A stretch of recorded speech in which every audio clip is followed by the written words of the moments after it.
You know, as someone listening to a deep dive right now, you probably spend, well, a significant amount of your time just trying to better yourself. Right. I think we all do, really. Yeah, exactly. Like Yeah. you read articles, you listen to discussions, you try to acquire more knowledge, build better values, develop stronger morals. Oh, absolutely. It's a constant effort. It is. We are all essentially on this constant, exhausting climb up this mountain of self-improvement, just Yeah. trying to be the most ethical, virtuous versions of ourselves.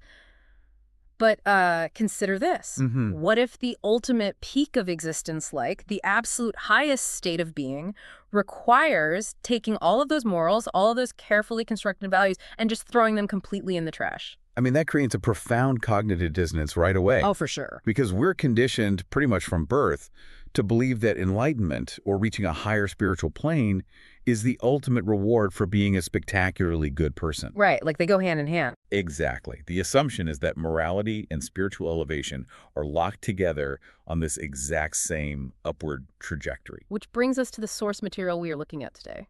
It's a highly intriguing, honestly incredibly provocative 2020 essay by an author named Xu. Yeah, and the title alone is a lot. It is. It's titled Sex Has Nothing to Do with Morals, True or False.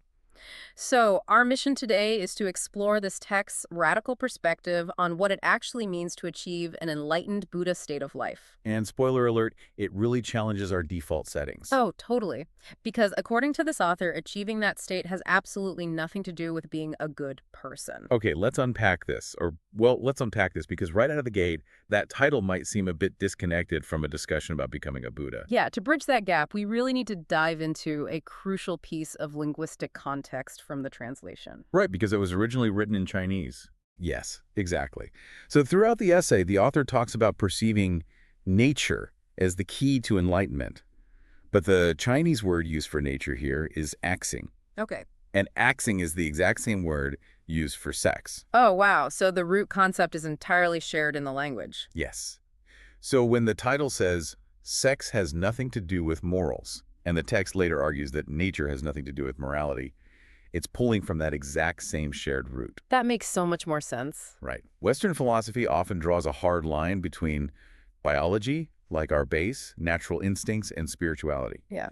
But this text uses axing to basically obliterate that line. It just merges them completely. Exactly. And establishing this dual meaning early on gives us the necessary framework for, well, some really intense analogies the author uses later to describe spiritual perfection. And the essay doesn't waste any time dismantling our traditional ideas of how someone achieves that spiritual greatness either. No, it goes right for it. Yeah, it brings up Master Bodhidharma, who is this towering figure in Buddhism, and he famously taught that nature is Buddha.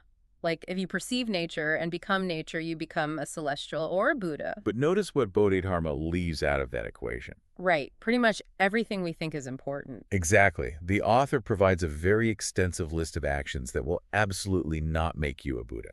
Like, you can abstain from eating meat your entire life. Okay. You can pray unceasingly for a century. You can preach with perfect logic and profound clarity. Wow, so all the classic saintly stuff. Yeah, you can give away every cent of your wealth. You can build countless temples, carve magnificent statues. Essentially the ultimate checklist of a devout, highly moral pillar of the community. Right, but the author argues that performing those actions only allows you to accumulate merit and virtue. Oh, I see. It is fundamentally an accounting system. It does not mean you have actually perceived nature. So it's just a totally different category. Completely. The distinction the text makes is between collecting moral currency and actually entering a new state of life. Wait, so Buddha is defined here as a state of being. Yes, a state of life itself. It's utterly unrelated to faith. It avoids the structures of religion entirely, and it is completely removed from any definitions, values, or moral frameworks that human society has invented to keep order. Uh, think about the traditional human approach to spirituality or self-worth for a moment. We tend to treat it like, I don't know, a video game skill tree. Oh, that's a great way to put it. Right, or maybe like a cosmic loyalty rewards punch card. Yes. We operate under this assumption that if we accumulate enough good deeds, like if we buy 9 coffees of charity and self-denial, we get to level up and get 1 enlightenment for free. Exactly. We view the Buddha state as the final boss reward for playing the game of morality perfectly. Yeah. But that punch card mentality is the specific trap the author is pointing out here. Consider your own life as a listener. How often do you equate acting ethically in a difficult situation with being in a higher, almost transcendent state of mind? Oh, all the time. You do the right thing and you feel, well, spiritually elevated. Right, we assume that because we chose the right thing over the wrong thing, we elevated our consciousness. But the text argues the exact opposite. Wait, the opposite. Yeah, the very fact that your brain is still playing the game of calculating what is good and what is bad means you are entirely missing the point of what it means to be a Buddha. Okay, so if human actions, human morality, and this massive accumulation of good deeds totally fail to make you a Buddha, what actually works? Well, that's the big question. Right, if we strip away all these human constructs, we have to look outside the human experience entirely, I guess. The author transitions us away from human behavior and looks directly at the natural world using the example of a blooming peony. Yeah, and the peony analogy cuts right to the core of this philosophy. Because nature has no morality. Zero. Right. When a peony blooms, that is simply the blooming of the peony's nature. It's exing. You cannot look at a flower and evaluate its nobility or its moral goodness. I mean, you would never look at a garden and say, wow, that peony really did the right thing by blooming today. What an ethical flower. Exactly. It sounds ridiculous. It really highlights how absurd our moral frameworks look when we apply them outside of our own species. And the text pushes this concept even further into our cognitive processing. Not only does nature lack morality, it also lacks the concepts of true or false. Really? No true or false? No, nature just is. The author introduces the concept of the Tathagata. Okay, Tathagata. Yeah. In Buddhist philosophy, the Tathagata represents the ultimate, unconditioned reality. It's the state of thusness, or pure nature, completely devoid of the conceptual overlays that humans constantly throw over the world. Oh, so it's reality without our labels on it. Yes. In the Tathagata, everything is simply true without deception. Which means, if you look at the natural world and your brain starts categorizing things as fake or real or good or bad, the author bluntly states you are not a Buddha. What's fascinating here is how the author identifies binary thinking as an exclusively human flaw. Binary thinking like good and bad. Right. We are obsessed with true versus false, right versus wrong, good versus bad. The essay argues that having a mind full of those moral concepts actually proves you have not entered Buddhism. Wow. Yeah, because the psychological mechanism of judging a situation, even if you are judging it correctly by society's absolute highest standards, requires a separation between you and the object you are judging. Oh, I see. It requires an ego, and that separation completely disqualifies you from the pure, unified state of life that is Buddha. Okay, wait. My brain is kind of screaming right now. Let's trace the logic of this. Sure. If I am deeply concerned with right and wrong, like, if my entire life's purpose is trying to stop suffering or fight injustice or just be an honest person to my family, you're telling me I'm failing spiritually. According to this text, yes. Applying human morality to the universe in this context feels like, I don't know, trying to arrest a thunderstorm for property damage. Huh. The thunderstorm analogy captures the absurdity perfectly. Right. You're standing out in the rain, reading the storm its Miranda rights because it knocked over your fence. Exactly. A storm doesn't have malice, it just has barometric pressure. Applying human laws to a force of nature makes absolutely no sense, and the author is saying that applying human morals to the state of Buddha makes just as little sense. It does. And that profound disconnect really forces us to ask a larger question here. Which is? Well, if nature is inherently perfect and amoral, and the Buddha state is just existing as nature, how did humanity get so burdened with all these exhausting rules in the first place? Oh, that's a good point. Why are we the only creatures standing in the rain trying to arrest the thunderstorm? And to answer that, the essay takes a rather unexpected detour, bringing in a classic Western myth. It reinterprets the story of the Garden of Eden from the Bible. Yeah, which is fascinating. The author explicitly calls the Bible a treasure and uses the story of Adam and Eve to illustrate the exact philosophical divide we are talking about. In this interpretation, before they ate the forbidden fruit, Adam and Eve lived exactly like celestials and Buddhas. They existed purely in their nature, their fiction. Then they eat the fruit. Now, in Western tradition, this is the fall of man because they disobeyed a direct order from God. The tragedy is the disobedience. Right, the breaking of the rule. Exactly. But the essay frames the tragedy entirely around the result of eating the fruit. By consuming it, they became enlightened to shame, to good and bad, and to ethics. They acquired a value system. Yes. And it was this exact installation of a moral compass that got them expelled. It fundamentally rewrites how we view moral development. Hmm. We typically think that gaining knowledge of ethics and morality was the moment humanity elevated itself above the animals. Yeah, we're very proud of it. We are. We see our complex justice systems and our ethical debates as our crowning achievements as a species. But this text argues the opposite. That it was a bad thing. Gaining a moral compass was not an elevation of the human condition. It was a tragic demotion from a Buddha-like state. A demotion. Wow. Once they could distinguish between right and wrong, their brains were permanently altered. They could only lead human lives, basically trapped in endless cycles of judgment. They could no longer exist as celestials. Here's where it gets really interesting. We have this phrase in our culture, ignorance is bliss. Oh, yeah. And we almost always hurl it as an insult.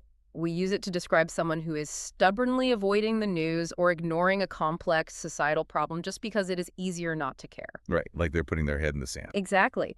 But in the context of this essay, ignorance is bliss becomes the literal instruction manual for enlightenment. It really does. The ultimate spiritual goal is a profound, willful unburdening of human judgment.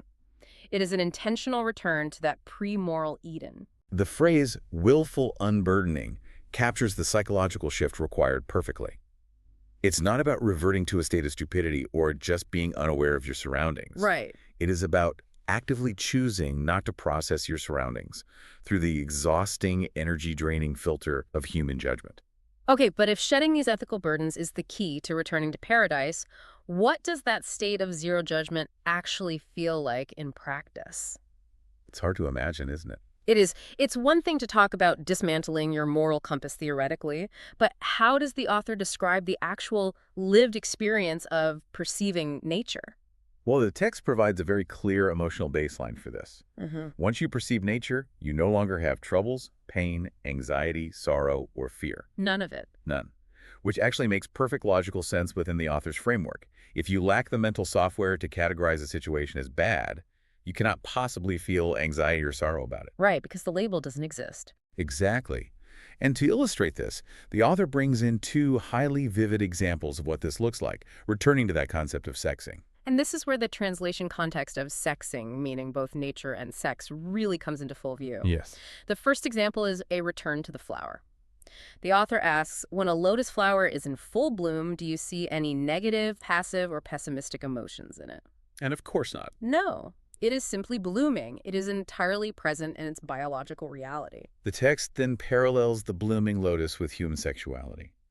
It asks, when a human being is climaxing while making love, is there any space for negative, passive, or pessimistic moods? And the author asserts the answer is never. Right.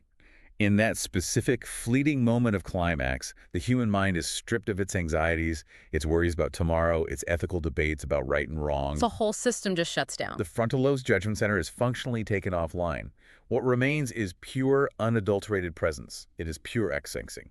It is basically the one moment where pure nature successfully overrides the complex human operating system. Exactly.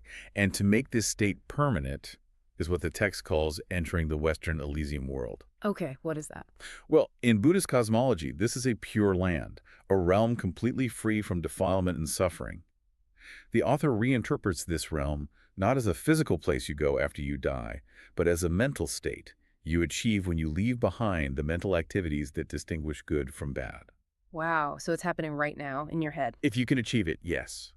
If your consciousness is still debating ethics, you are still fundamentally human. You might be a very good human. The text even says you might be a saint, but you are definitely not a Buddha. I have to admit, I find myself questioning the sustainability of this entire premise. I think we all do. I mean, the logic holds up on paper.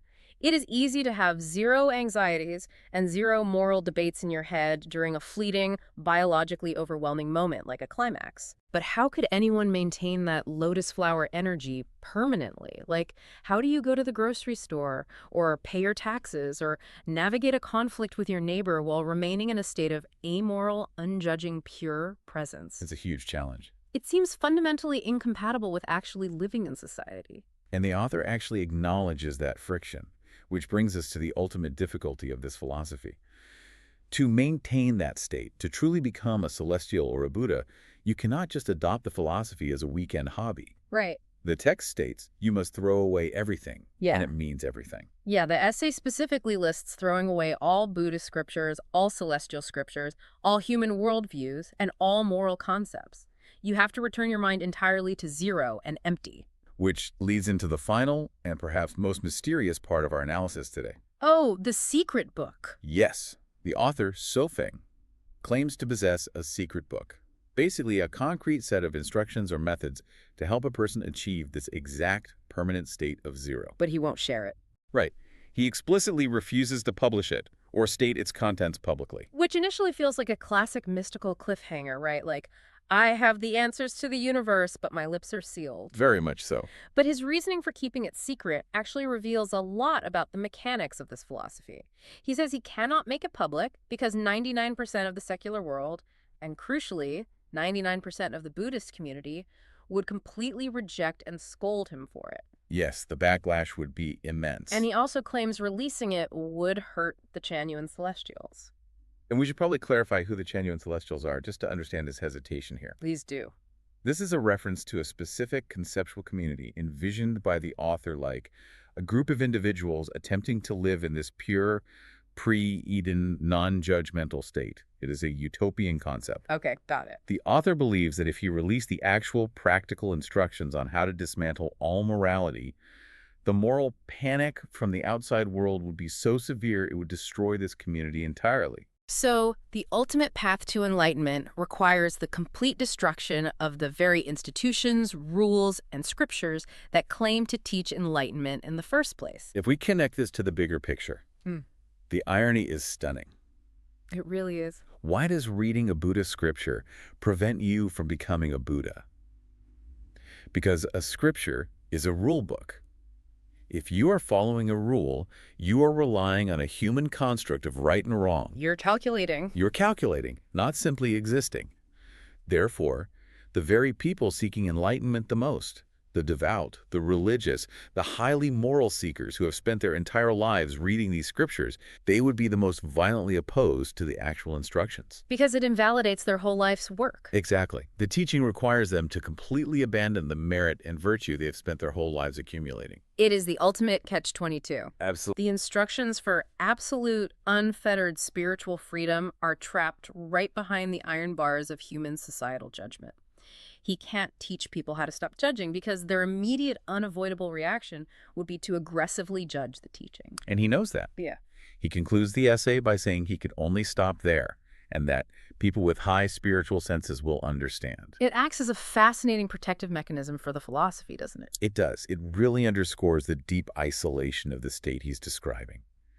To transcend the human world means you become fundamentally incompatible with its operating system. Wow. We have covered an immense amount of philosophical ground here today. We started by looking at our endless, exhausting quest for self-improvement and moral superiority. But according to this source material, true Buddha nature isn't about being a flawless, rule-following saint. It is not about filling your punch card with good deeds or solving every ethical dilemma perfectly. Not at all. It is about the exact opposite. It is about stripping away every single human judgment, every concept of true or false, good or evil, until you are as undeniably amorally present as a blooming peony. It demands that we look at the natural world not as something wild to be conquered or categorized by human intellect, but as the ultimate pristine model of existence. So, what does this all mean? I think it forces us to examine the very foundations of how we structure human life, especially regarding the future. How so? Think about the implications this has on something as fundamental as raising children. Oh, wow. We spend the first 18 years of a person's life painstakingly downloading a complex moral operating system into their heads. We teach them the rigid boundaries of right and wrong, good and evil, telling them it is the absolute key to a successful, elevated life. We think we're doing the right thing. Right. But if the peak of spiritual existence actually requires the complete destruction of those very concepts, are we simply programming the next generation to fall from Eden? Are we actively building the very psychological cage they will spend the rest of their spiritual lives trying to break out of? That is going to keep me up tonight. Thank you so much for joining us on this deep dive. And to everyone listening, we'll leave you to ponder that one. Until next time.